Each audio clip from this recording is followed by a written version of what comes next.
আব্বু একবার কয় কেন পড়তে বসিস না, আম্মু একবার কয় কেন লিখতে বসিস না। কি করে বলি আমি পড়ালেখা ভালো লাগে না, ভালো লাগে না। হঠাৎ যদি পৃথিবীটা এমনি হতো, মাস্টাররা সব পড়ালেখা ভুলে যেত। হঠাৎ যদি পৃথিবীটা এমনি হতো, মাস্টাররা সব পড়ালেখা ভুলে যেত।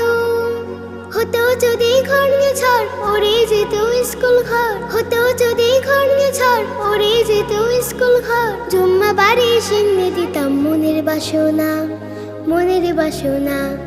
আব্বু একবার কয় কেন পড়তে বসিস না, আম্মু একবার কয় কেন লিখতে বসিস না। কি করে বলি আমি পড়ালেখা ভালো লাগে না, ভালো লাগে না, ভালো লাগে না।